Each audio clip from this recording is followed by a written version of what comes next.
Okay, great. So today we are going to be talking about sharing results from the Employee Experience Survey. So we just want to thank all of you for attending today's call. A couple of folks are trickling in, but we do have a lot to cover today. So I'm going to get us started. We are also recording today's call, so you can also watch this again later, or if you have to hop off early, you can see the whole thing, and we will include that in the follow-up to today's call so that you can watch this, and we'll include the slides in our follow-up to today's call. So again, thank you all for being here. All of you are here because your organizations participated in the Employee Experience Survey and your staff participated. So we really appreciate your involvement in this survey and the involvement of your staff. And now that you have your results and may have started having your consultations, it's time to talk about sharing your survey results with your staff, especially in a way that can improve relationships between leaders and employees. So, okay, so my name is Melissa. I am a program manager at Leading Edge, and I'm joined today by my colleagues Dana and Leah, who will be monitoring the chat for any questions. Again, today's call will be recorded, so you will receive this recording along with the slides in a follow-up message that we send after the call.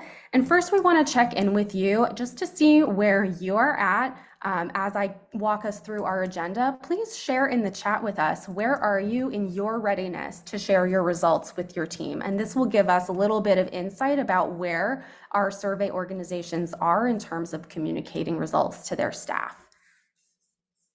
So as you are answering that in the chat, let me share a little bit more about today's call.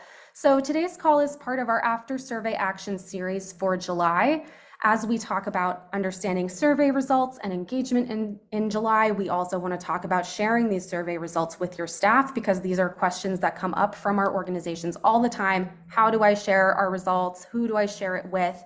At the end of the call, because this is part of our After Survey Action series, we will share a quick evaluation form with you so we can hear your feedback about today's content.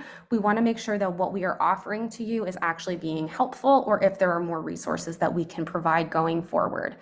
I will say that this call is going to be a lot of me talking, so I apologize in advance, and I'm going to try to make this as painless as possible for you. We will pause for questions about halfway through our content, and then at the end, we will also have some time for Q&A, and you are welcome to drop your questions in the chat throughout today's presentation. So first, we're going to quickly review what the Leading Edge survey studies. Then we're going to get into results sharing information. So why should we share our data? When should we share our data? Who should we share it with? And then how and what data? So thank you all for sharing where you're at in your survey sharing process. And for anyone who has just joined us, we are just sharing in the chat where you are in your readiness to share your results with your team. So we appreciate all of you sharing that with us. Okay, so let's just quickly recap a little bit about the Employee Experience Survey this year. So this was our largest year ever. It was our 7th year of doing the survey, and we had over 320 organizations participate, over 18,000 respondents. So again, huge thank you to you for your dedication in having your organizations participate in the survey. We administered this through Culture Amp from April 25th through May 12th, and there were 95 questions on the survey that were on rating scale of strongly disagree through strongly agree. As we know, the survey is primarily used as a tool for organizations to better understand employee experience at work. It's also a measure of progress at your organization and can create this ongoing feedback loop between leaders and your staff, especially if you take the survey more than 1 year. The survey studies primarily employee engagement, but because we have so many questions on the survey, we are drilling down into deeper areas of engagement, or more specific areas of engagement, such as collaboration, direct management, and well-being. So now that we've recapped a bit about the Employee Experience Survey, let's get into the results sharing piece. So we know that there are barriers that make folks not want to share their results. So first, we're going to just touch on why we should share our data. Firstly, we see common challenges from organizations around this hesitation for sharing their data, being that they want to have consultations first. Because your organization participated in the survey, you have access to 2 pro bono consultations that can help you decide what to share and how to share this information with your staff. Sometimes organizations just don't know what to share or how to share it, which you can address with your consultant, but we're going to go over that today. And then sometimes there are just challenges in the workplace. Maybe there are leadership transitions or trust issues, low morale, and we're going to talk a little bit more about that. But sometimes folks wonder, do we have to share our data? And at Leading Edge, we can't emphasize enough how important it is to share your results with staff. It truly can impact the trust between leaders and staff. So this quote is from one of our partners at Culture Amp, that people don't get survey fatigue and just tired of taking surveys. They get tired of sharing feedback if that feedback isn't shared or addressed. So sharing feedback, even if you are sharing it in a more limited way because you have a limited bandwidth or capacity, starting that conversation about, hey, we heard your feedback, we see you, we hear you, and here's what we actually found in the data, is a huge step in building trust and ongoing conversation with your staff. So when should we share our data? So at Leading Edge, we suggest that sooner is better than later. It really can increase trust in the process that you share your results as soon as you can. So some organizations set up their consultations first and want to have a conversation with an expert first before they share their data. Other organizations are a little bit more versed at looking at their data and compiling it and can share it a little bit sooner, and that's okay. But generally, we recommend within 6 months of the survey's completion. So by mid-November of this year, we suggest that organizations share their results with their staff. Sometimes we see organizations wait a little bit longer, and that can be okay, but we do see that for other organizations, waiting longer than that can actually impact trust that staff have in this process. So that is our recommendation. And this is an example of how you might share your results with staff and take action over the next couple of months in terms of your consultations and what you prepare from your data. So here in this example, we see that in June, your organization received your results. We also see in this example that you maybe schedule your first consultation in June. Maybe you have your first consultation in July after scheduling it in June. In July, let's say that you attend an ASA or an After Survey Actions webinar on engagement to better understand what employee engagement means. And today you are attending an After Survey Action call on how to communicate survey results to your staff. So that's great.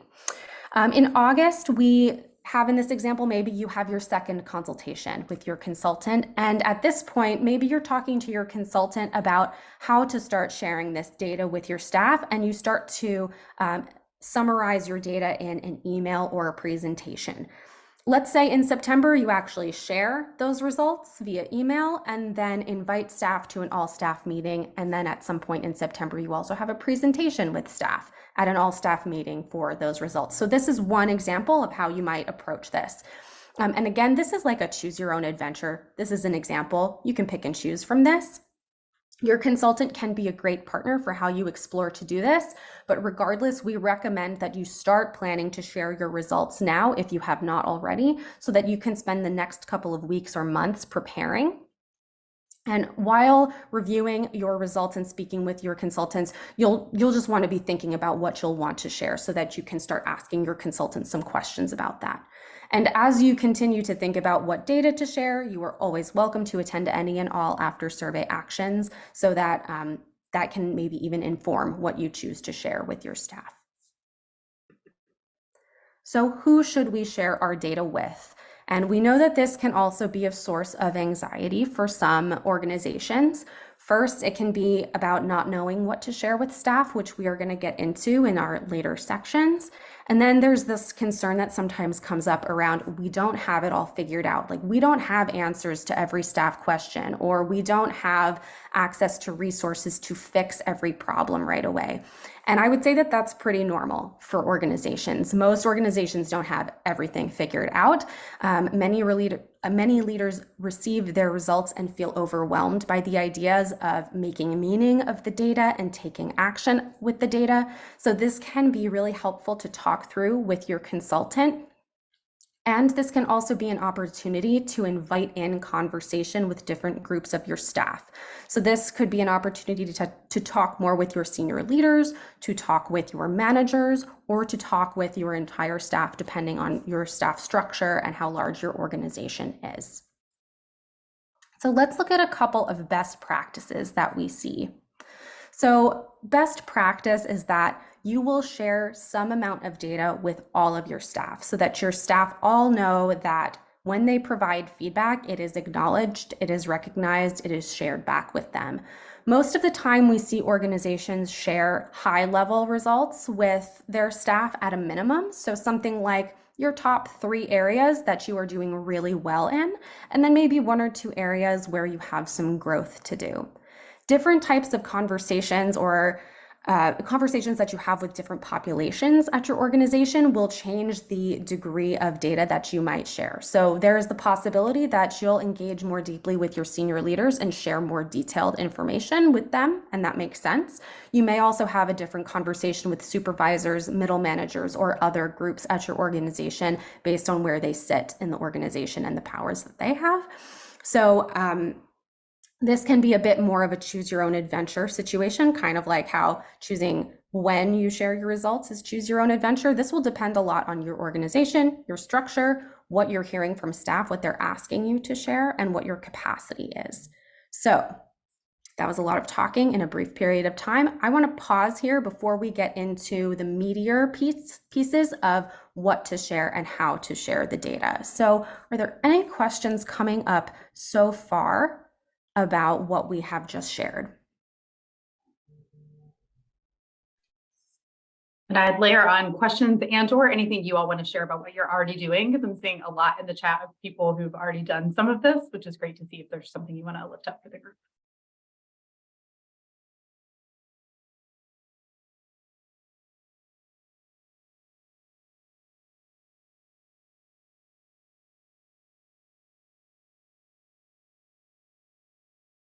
Oh, Melissa, you're on mute.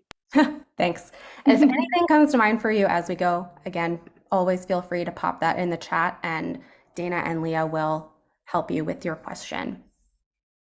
Okay, so how should we share our data? So how you share your data and what data you are sharing really go hand in hand.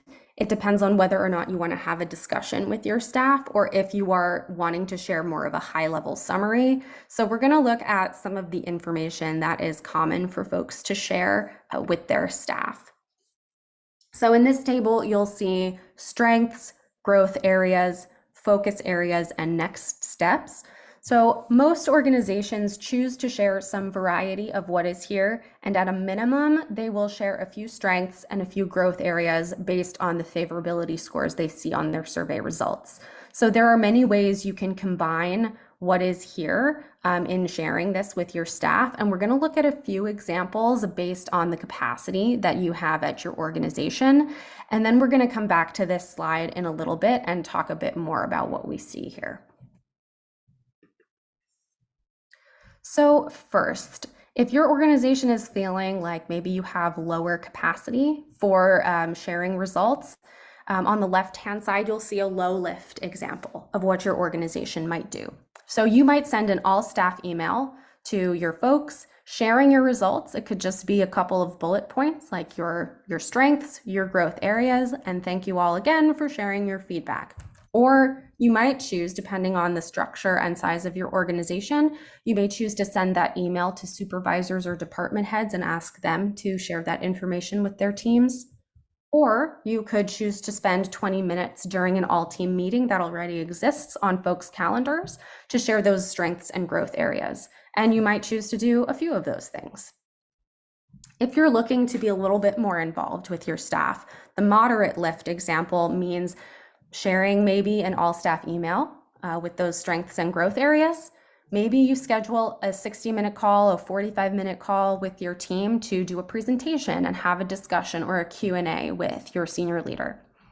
And potentially you could put together some volunteer committees or one volunteer committee that meets monthly to explore a solution for one growth area. So these are just some ideas. If your organization is curious about diving a little bit deeper with your staff, you might do something like this, which again is sharing a results email with your staff. Maybe you take time during an all staff retreat to actually dive deeper as a team into your results and have more discussion. Maybe you choose to create a volunteer committee for a few different areas of growth. You might choose to start a Slack channel or another channel of communication so that you can keep staff updated about how your consultations are going, how the committee meetings are going. Maybe you're going to choose to do a pulse survey in the fall, and you can share in that communication channel that a pulse survey is coming. And in that pulse survey, you can dive deeper into some of these growth areas and customize the questions based on your organization's needs. So there are many options for how you can inform your staff and then keep them informed in an ongoing way. And to give you an example, at Leading Edge, we talked about our survey results for about, I think, 30 minutes during a virtual team meeting. Our ops team shared our top strengths and top growth areas. And then the following week, we spent about 2 to 3 hours talking about our survey results at an all staff retreat. And our ops team gave us a printout of our favorability scores for all of the rating scale questions. And then we had discussions about different engagement areas. We had that as a full team, and then we broke out into little groups and talked about what surprised us in the data or what we were expecting in the data. So our team is about 23 people, so it's easier for us to have staff-wide discussions than it is for all teams. And sharing your question results for all of the questions on the survey may not be necessary or helpful for your staff, but that is one example of how your organization could go about sharing some of your data. I've mentioned this results sharing template a number of times now, so I just wanted to show you a snapshot of what it looks like. So this is a template that we have on the Leading Edge website, and I will share a link to where you can find that in a moment. But this is language that is already pre-made. You can massage the language and then copy and paste this into an email, and you just have to plug in bullet points for your strengths and your growth areas. So we're hoping to make this as low a lift as possible for the folks that are feeling a little strapped for bandwidth.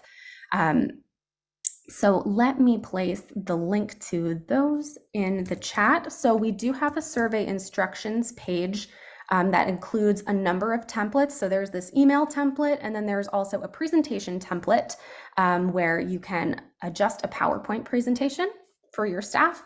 And I've also included a direct link to this email template on Google Docs, which you can download or make a copy of. We also recommend, if you have not thanked your staff for participating in the survey, we recommend doing that. We also have a template on our website for you to do that. And then in your results sharing email, we recommend thanking your staff again.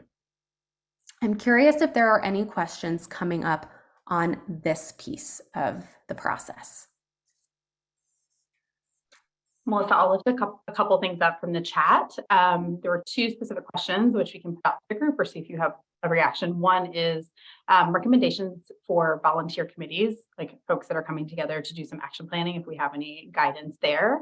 And then the second one is, do we have any recommendations that would shift for smaller teams? And I know we do have some smaller teams that are active in the chat too.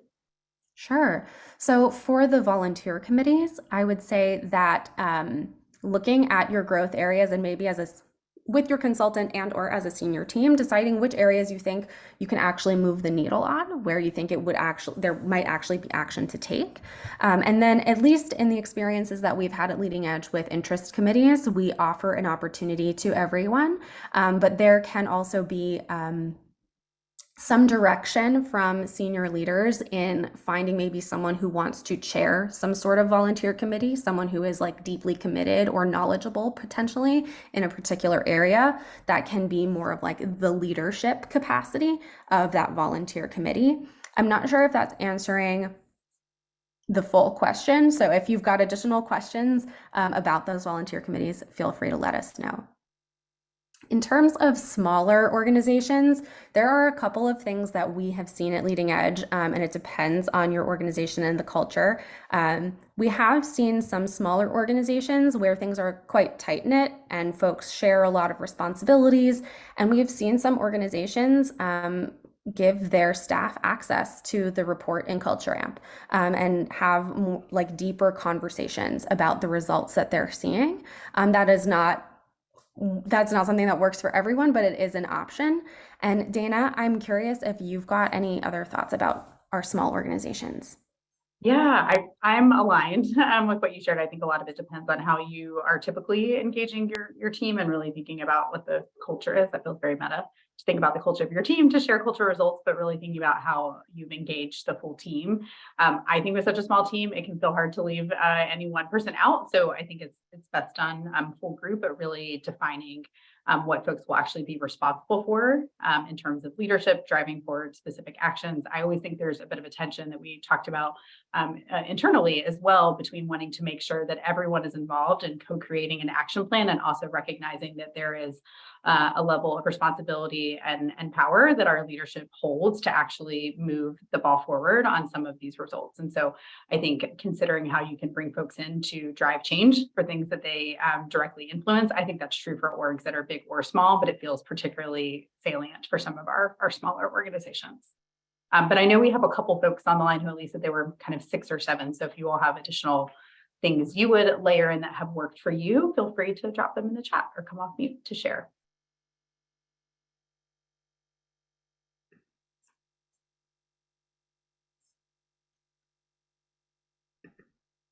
All right, so let's move on to our next section, which is what data should we share? So we've talked a bit about some common challenges, and of course there are common challenges when it comes to what to share with your staff. So first is just not knowing what to share, which we will get into.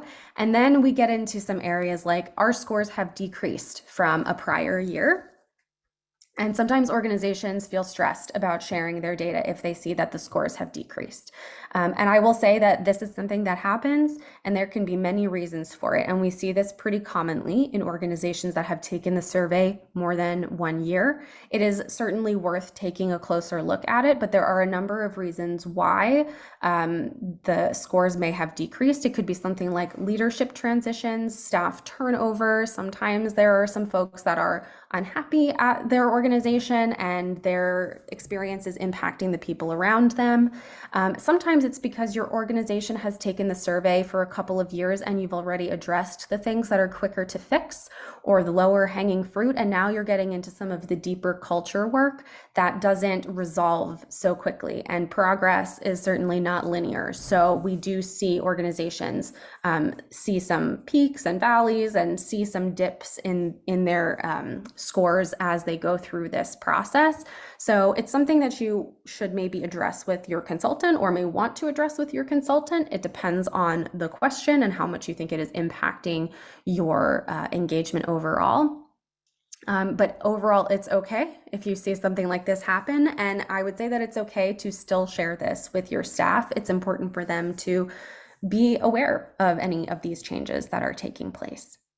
Sometimes we see things like low morale or tension among staff, leadership transitions, or difficult feedback or harsh feedback in the survey that make leaders hesitant to share results with their staff. And that all makes sense. All of these reasons can make folks feel anxious. But the other side of looking at this is that this can actually be one of the most important times, if you're experiencing this, to share that data with your staff and to start a conversation to build greater trust. After an hour-long conversation about your data, it's not like trust is going to be fixed overnight, but it can plant seeds for building deeper trust and having deeper conversations in the future. You also just want staff to feel heard in giving their feedback, even if the feedback is hard for you as the leader to hear, which is hard. And that's okay if it feels hard, but it's still important for staff to be involved in that conversation. And then what if we don't have capacity to take action? So a lot of organizations feel stressed, feel strapped for time, everyone is spread thin, and that is completely understandable. So We do have tools and resources for you that are available. One of those is Action Inspirations, which you can access through the Culture Amp platform. So every question on the Culture Amp platform actually has action inspirations tied to it, which you can review in the system. And that means that for every question, there is one or more idea for you to consider on how you might take action to improve the score for that question. We also have those available on our website, which I will share in a moment. I also want to say that taking action on survey results, even if you feel like you don't have capacity, action can be in smaller steps than you might initially think. So something like sharing your survey results can actually be seen as taking action on the survey because you are sharing what you have seen and you are engaging with your staff. And especially if you have something like a 20-minute, 30-minute conversation in a team meeting and open up for some dialogue with staff or Q&A with staff, that alone can be seen as taking action on your survey results. So we just encourage you not to give up if you are feeling overwhelmed. There are always ways to find action steps to take. And this is something, again, that you can talk to your consultants about. So I'm going to share those action inspirations on our website here, and then you can take a look and see if any of them resonate with you. So some best practices on what to share. We often see organizations share their participation rate, so how many folks at your organization actually participated. Share what you're doing well, and it's easy to get lost in the negativity, and that's kind of how the human brain is wired. So it's really important to celebrate the things that you are doing well and to talk to staff about what you're doing well so you know what to continue replicating going forward. And then, of course, as we've been mentioning, share at least one question where you think you can improve or one theme or focus area you think you can improve on. And then we just have a little disclaimer here about sharing comments. We do not recommend that organizations share all of their comments with their staff. There are many folks who might self-identify in their comments or identify other people in their comments. And of course, folks use, identifiable language or vocabulary. So if you were to choose to share a comment that is related to your results, we recommend that you just use discernment and make sure that you're not compromising privacy or anonymity of staff. The context in which you might share a comment is if you are potentially sharing a presentation and you have a theme coming up that is a focus area for your organization, and you provide one comment that gives a little bit more nuance or context to your quantitative results. But again, being sensitive to the nuance of comments, language, and prioritizing anonymity at all costs is really important there. All right, so let's revisit this chart that we were looking at a couple of slides ago. So as I mentioned, organizations generally choose some variety of what is here. So sharing maybe 2 to 5 questions with highest favorability scores, and then maybe 1 to 3 questions with lower favorability scores as growth areas. So once you then get into the focus areas and the next steps on the bottom half of the screen, this is where you are inviting more opportunity for discussion if you want to have a dialogue with your staff. So you can select focus areas as questions or as themes that you want to pay attention to going forward in more of like a long-term kind of view. You can choose these focus areas from conversations that you've had with senior leaders, or you can engage with staff about their priorities, about focus areas. And again, this depends on your organization, how you are structured, the size of your staff. There are a number of considerations there. But similarly, with next steps, you can decide among your leadership team what those next steps or action items look like and what measures of success look like. You can also engage with your consultant about this in this conversation, or you can even invite your staff to co-create this plan with you and co-create those measures of success with you. So again, depends on your structure, depends on what staff are asking for from you, but this is another choose your own adventure experience. And there are a lot of opportunities to engage staff if they are looking for more visibility and looking to be heard more. If you are choosing to engage your staff in discussion, which is something that we encourage if you have the capacity to do, you'll want to pose some questions to your team and show an eagerness to work with them. So some questions you might ask: what are your reactions? Are there surprises? Are there things that are not surprising? Are there things that you're proud of? Are there things that we maybe missed in what we shared from our results? Things that you thought were going to be prominent and then didn't show up on the screen? Talk to us about it. Things that we're doing well and that we can celebrate. How can we continue doing those things well? So there are a number of questions that you can ask your staff to engage them. You can ask different professional levels of your staff different questions. There are a lot of ways that you can expand this conversation. And then when you are engaging with your staff, some hesitations that we see around engaging with staff can come from knowing that your organization has some limitations or parameters. So maybe you don't have a budget to address one of your growth areas. So some organizations feel like, okay, we can't engage with staff because we don't have the resources that we need to actually take action on something. Well, maybe there are opportunities to take action on something, and you can tell your staff what those parameters are. You can let them know that you don't have the budget or that you don't have a lot of bandwidth, and then you can invite them to dream together with you.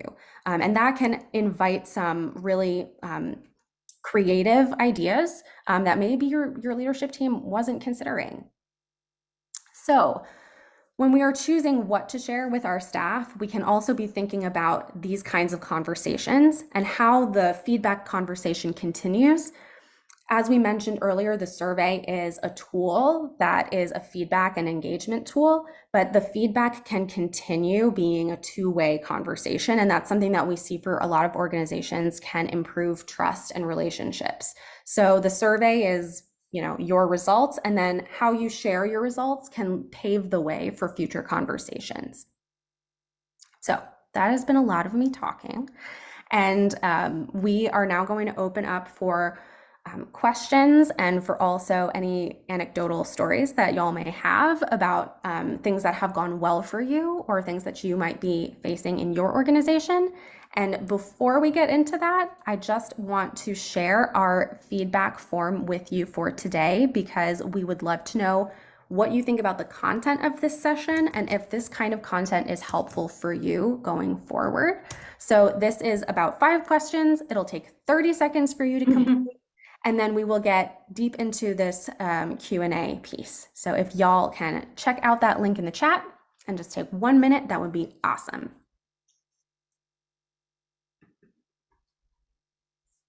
Great. Roberta, I see a question from you, and then I'm going to come to your question, Linda, next, just so folks know. Go for it, Roberta. Thanks for all this, Melissa. I am wondering, in a small organization, and let's just use 10 for a round number, if they want to share something where 9 people were positive and 1 was negative, and right, so it's pretty clear, right, 90%, 10%, then it starts to invite the speculation about who is that, who's unhappy, who's the disgruntled employee, whatever. But also it's awkward to seem to be not sharing things because of that. So what's the advice in that situation? And I could imagine for big organizations, if you do the heat map, that could be true in certain departments or something.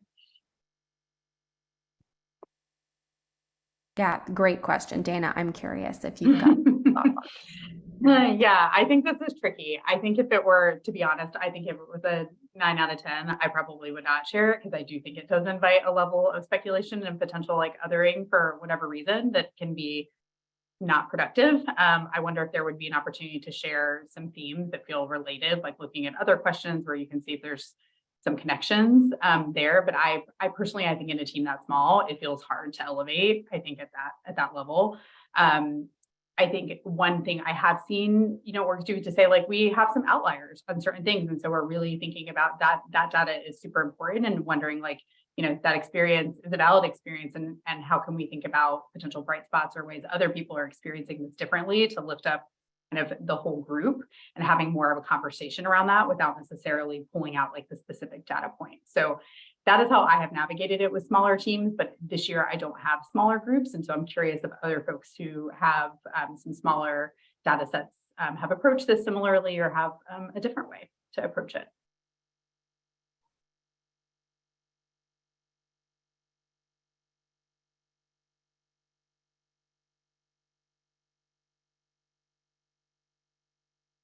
Shayna, I see your hand up. Is it a response to Roberta's question? It's, yeah, response to, Okay, great. if that's okay. Yeah, Yeah, so of course. we have 6, and a different 6 than who took the survey. So one person who took it is no longer here, and then a new person is here. And we also similarly, there's some areas where one person rated something very low and it skewed everything. And so we don't, the one person who's no longer on staff. And I think that the tension that I really want to name is, we're saying on the one hand, we want to be transparent and we want to bring you into the conversation and share our results because we value it, like we value transparency. And on the other hand, we're not going to share everything. And we have some people on staff, like I'm sure everywhere, that are really curious and really excited about hearing. So how do we balance the, how do you balance what saying we're transparent, but not actually sharing everything and making sure we're getting the right messaging across about why, especially with curious people that want to learn more for really great reasons.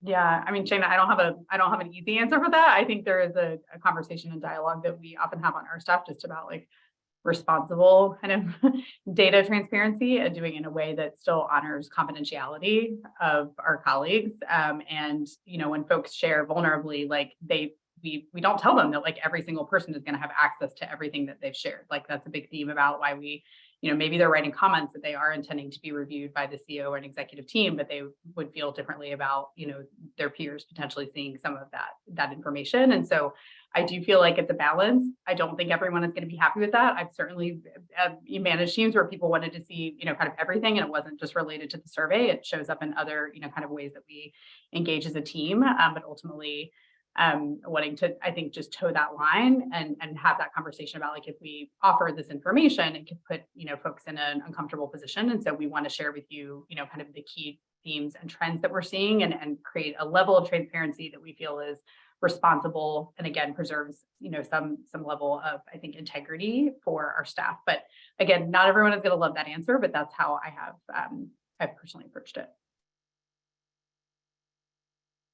And I think there's a related question, so I'll lift it up for the group because the chat is lively, where Linda asked a question around like, how have we found that sharing only potentially a few areas with staff, like could that feel potentially like you're hiding the ball? I'm paraphrasing a bit there. And so I know in large teams, like it can sometimes feel helpful to do like the top 3 focus areas and then maybe 3 areas for celebration and 3 areas for growth, which is great, particularly in a big group. We personally at Leading Edge like share more of the data. It makes sense because we truly like we are the survey people. And so we try to practice what we preach. But I would say like one potential layer kind of below that, Linda and others, is that you could really focus on the questions that have highest impact. So maybe it's more than 3. But if you all have spent a lot of time in Culture Amp, which from what I'm seeing in the chat, it sounds like lots of folks have, you see that there's an opportunity to pull out the specific questions that if you focus on them are going to have the highest kind of driver and impact for your engagement. And so if you want to have an additional set, you could potentially bring in, you know, maybe there's 8 more questions that are proven to be high impact if you were in turn to focus on them. And so I think that can bring in more data, more conversation, more transparency without having to share like an entire data set, which can be potentially overwhelming, and helping people to say, like, we actually have seen if we pick 3 to 5 areas and actually zoom in on them, we are much more likely to see change than if we focus on, you know, all 80 at once. So I think really, again, trying to toe that line between a level of transparency and also being able to deliver on what's there, I think can go a long way.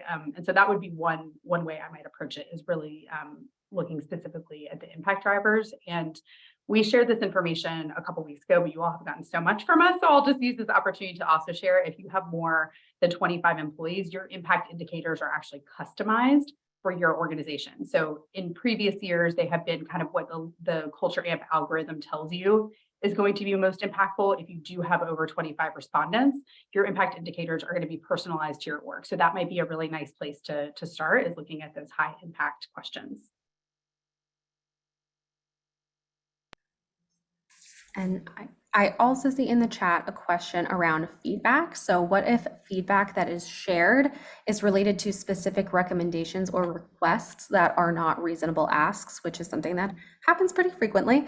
And what I would share in those circumstances first is to still thank staff, even if they share recommendations, because it shows that they are committed to giving feedback, and feedback is a gift, even if some of what they are asking is not reasonable.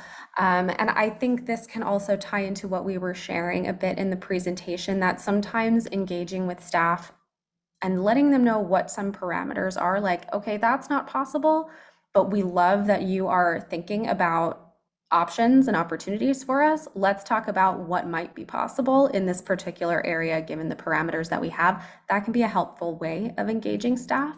Dana, I'm curious if you've got anything else to add.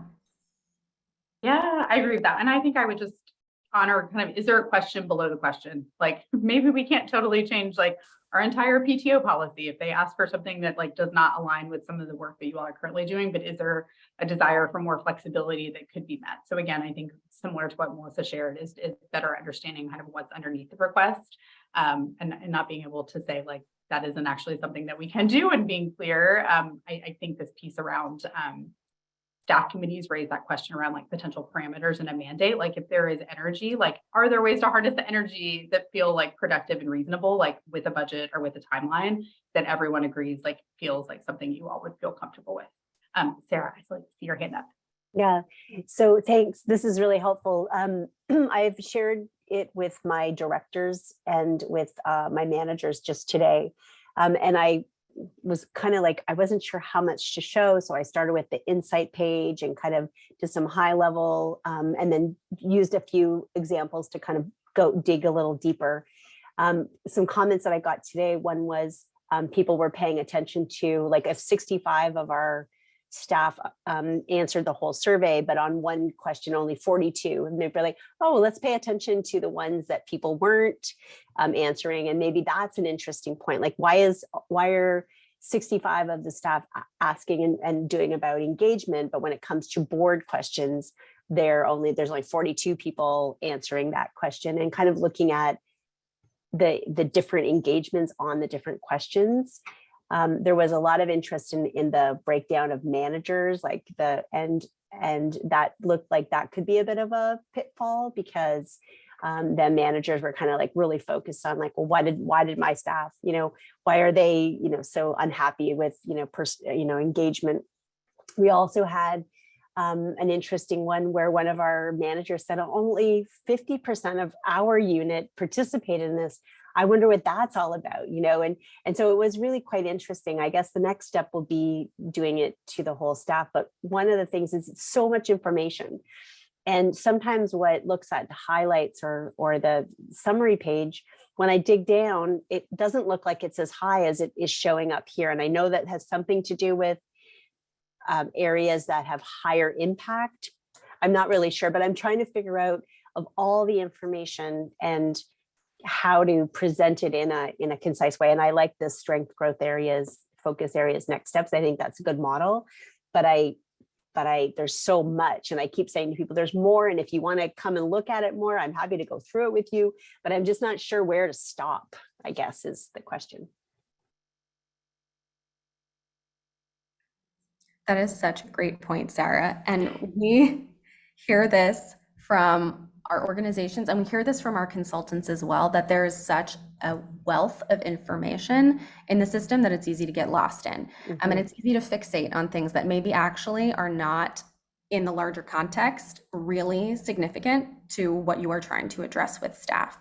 I also just want to mention, as like a side note, because you mentioned those board questions, that board questions on the survey there was a branched question on the survey, meaning that there was a question asking staff, do you work closely with the board, yes or no? And only if they answered yes to that question were they then given several other questions about different ways to engage with the board and the impact of the board. So I just want to mention that's really helpful, because I was curious why we were at I was doing it and I was like, this is a lot of board questions, but I was like, is everybody getting that? Because and then I'm like, my staff now don't know, that's really helpful. Thank you.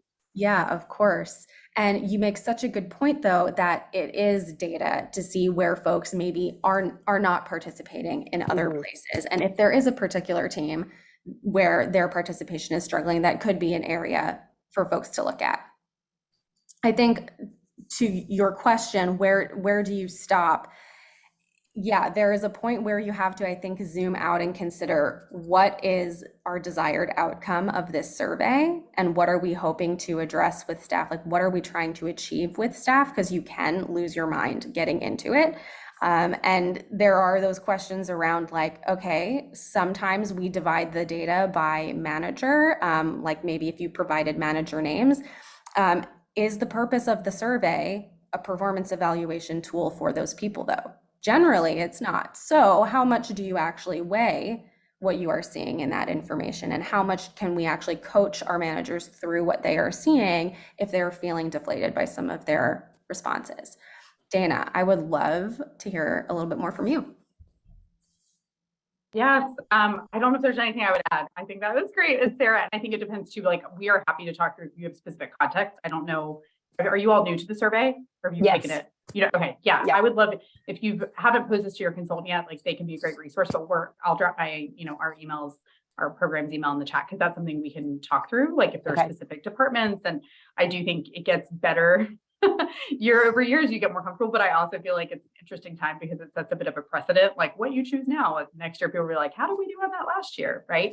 So I think Yeah. I'm happy to provide a bit of counsel depending on kind of your org size and what you're seeing. But I do think right now kind of strength and focus areas that are, suggested by Culture Amp are a nice place to start looking at then those high impact questions. And then when you do go to the heat map, it sounds like kind of either tenure or like managerial, like supervisory status seems like that's popping for you all. And so that might be a couple of the ways I would start the conversation. Perfect. Thank you. Yeah.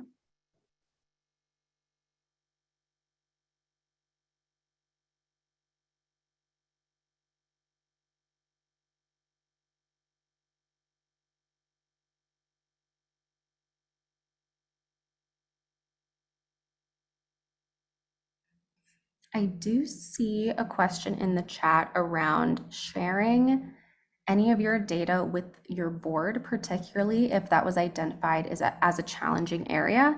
This is something that we are actually having some discussions about at Leading Edge. Generally speaking, it's very much a case-by-case basis, and generally Leading Edge has not provided a recommendation around what to share with boards or if to share with boards. And a lot of this depends on the existing relationship that your organization has with your board. And one of the main concerns that we have talked about at Leading Edge is making sure that your board is informed at an appropriate level and determining what that appropriate level is. Because certainly not all of the data will be of help to your board or helpful in conversations. But we just want to mention that this is something that we are talking about at Leading Edge and that we are hopeful we will have a little bit more context to share about in the coming months. And Dana, I'm not sure if there's anything that you want to add there, but I just wanted to acknowledge that that was in the chat. Yeah, that's great. I think I tried to answer it, but it might have gotten lost in the shuffle. So I'm glad you brought that out. So we are going to meet with our consultants actually tomorrow for what Melissa shared, and we're going to go over some guidance. So your consultant can be a good person to leverage if you do have questions about board sharing. And then we are hoping that we can do something for leadership later this fall. We're circling around September to give some guidance because this is relatively new. For Melissa's point, I think it is really important just to really think about like what is the intention of sharing with the board and how can we do it in a way that feels responsible and meaningful. The two things that come up for me are like, what are the questions where the board can be helpful, like can help make an impact, right? Because they interact with it. Maybe it's around resource allocation. I don't think maybe your board is interested in this. Like, I don't think your board needs to dive deep on like internal communications, for example. That might not be that useful, but there are places where they can really help drive impact. And then what are the questions that are about the board? And that's where I think there's a level of sensitivity. One, for what Sarah brought up, we know not everyone actually works with the board. So you might be looking at a really small sample size and just thinking about how to do that in a way that feels thoughtful is coming up for me. So those are just, again, two resources that are coming up. And then if you do have specific questions, please feel free to bring them first to your consultant. And then you can, again, always feel free to email us at programs and we can talk through that with you because this is a really learning experience for us too, as we know that lay leadership is such a critical part in overall work performance. And we want to think about the right way to do it since it's not kind of first and foremost, it's not a board-facing tool, and yet we know that it can really have some real opportunity for support as well. And I see a question in the chat around sharing feedback with a particular staff group. So in this case, teachers that don't typically attend all staff meetings. And would we recommend that this is done by the Early Childhood Learning Center director in coordination with the CEO or separately? And my instinct is to ask more questions like, is there a certain person that you might be trying to build a particular relationship with? Are both individuals, like, would it be helpful to have both individuals there? Would one offer more insight than another? So Dana, I'm curious if you've got any other thoughts for this question. Yeah, I thought those were great follow-up questions. And Heather, I think I'm curious, are there spaces that the teachers do attend where they would all come together? I mean, typically at Pro D, they would, which is coming up, I would say that that's a big time when there's just a lot of teacher training and engagement. But yes, our ECLC director does most things kind of separately with the teachers, but they're not really engaged with the majority of the staff in our main facility. Yeah, I think that's such a great point. I'm a former teacher, so I'm thinking about like summer PD and how much is already on their plate. I think it could be really meaningful for the ECLC director to share something, even if it's like top line feedback before they're heading into the school year. Like, I think that would go a long way to being like, we heard your feedback, here's some of the things we're working on. Right. It sounds like then potentially connecting the bridge to the CEO, like, because I don't totally fully get kind of the way it's organized, but I think being able to say like, we heard you all, and we're connecting that to make sure that's on like the broader organizational agenda as we move into the school year. But it sounds like doing it in a group where there is a level of comfort, right? So they can open up, they can react to the director that they're most confident with might be a nice place to start. Awesome. Thank you so much. Yeah. Well, I know that we are coming up on time. We will be here for another few minutes. So if anyone has another question, you are welcome to ask it. And I also want to note that if you have gotten everything that you need from today's session and you would like a few minutes to bathroom break before your next meeting, you are welcome to hop off. Again, this is a recorded call, so we will be sharing the recording and the slides with you. And I'll just pop our evaluation form one more time into the chat because we would love to hear from you if the content of today's session has been helpful for you, so we know what to adjust going forward. So thank you all so much for joining us today. We will be here for another few minutes if you've got another question, but thank you again. Yes, and just echoing Melissa's gratitude, it sounds like everybody's doing so much to share with their team. So thank you for all you're doing and being really intentional in how you're doing it. Linda, I see your hand raised. Yeah, thank you. So I had asked the question about whether or not you provide guidelines for the volunteer groups, because I want to include people. It's actually one of the things that we need to work on is making sure everybody feels included and that their voice is heard. But I don't want those breakout groups or however we do it to be chaotic and unfocused, or have people feel like, which I know is common, like, hey, we recommended this and you didn't do this, and then that doesn't go over well. So just if there's actual guidelines, leading questions, goals for the group, if there's any recommendation on that they provide. Linda, just to clarify, you mean specifically for volunteer leadership, or are they in like a mixed group with lots of folks all together? Yeah, well, we like to have breakout groups that are all staff meetings, and so that would be one thing.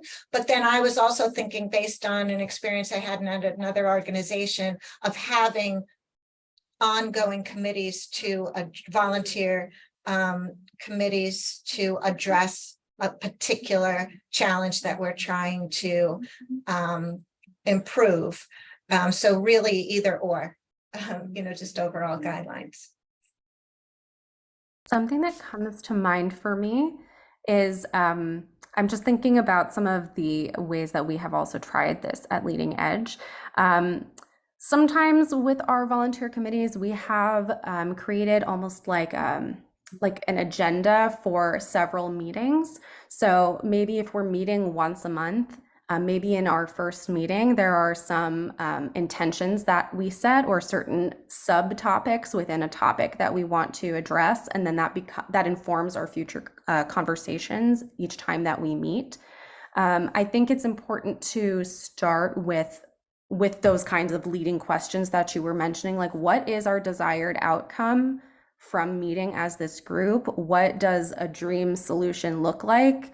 What limitations do we have? How can we play in that sandbox knowing that we have limitations? I think there are a number of ways that you can think about what the objectives are and what the capabilities are of the organization and the people within the organization too. Dana, I'm curious if you've got any other thoughts. Yeah, I think that's great, Melissa. And I realize I misunderstood your question. So sorry, Linda, when I hear volunteer, I feel like sometimes people use volunteer leadership in place of lay leadership, but I realized you meant staff who are volunteering to drive some of this change. So thank you, Melissa, for picking up on that more clearly than I did, Linda. And sorry for any confusion.